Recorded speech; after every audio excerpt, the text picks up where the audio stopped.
Hi guys, nakaluto na ba kayo ng inyong ulam ngayong hapunan? Ayan guys, nagluluto ako ng sinigang na salmon. Ang dami niyang gulay guys, dami ko nilagay ng gulay. Pero ang salmon ko is ito lang, isang ulo lang yan. Isang ulo, alam nyo ba guys kung magkano? 100 pesos. Yun, ang aking ano. Pero, sagana siya sa gulay guys. Meron ako nilagay na pechay. Ayan, ang bunga ng aking mga tanim. Ito, talong, sitaw, tsaka okra. Tapos ito, binili ko itong ano, itong labanos. Ayan. Ang sarap ng sabaw guys. Tapos bumili din ako ng, binilhan ko siya ng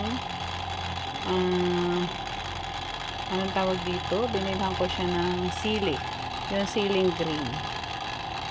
Yan, itong okra. Dami ng gulay guys.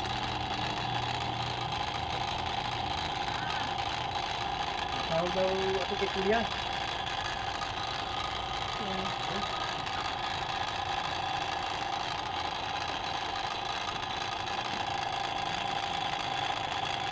Paluto na siya.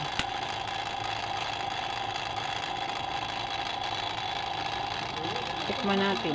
Tikman natin guys. Kung lasa na.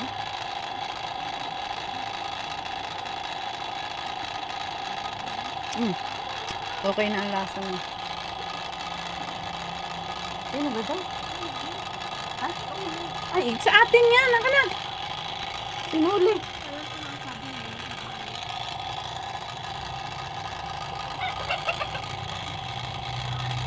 Nule. Hello, Nule. Okay na, natin na yan. Hindi sa matuwa, nalimutan ko tawagan ikaw kanina niya. Ako na lang sabatay mo. Ay, nasaan yung ID? Nasa matuwa. Nasa Matungaw na. Oo, dalang ko ngayong hapon. Hapon na lang yung binaba ng Mire. Ay, paano? Saan kukunin ni ina yan? Ay, Hindi sa amin. adi yan na. Sa sige, ipakukuha ko bukas na.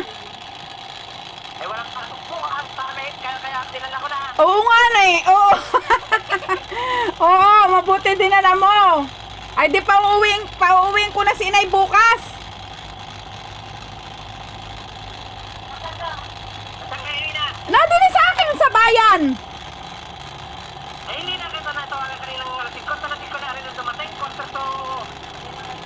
Ay, hayain na at mauwi din naman are.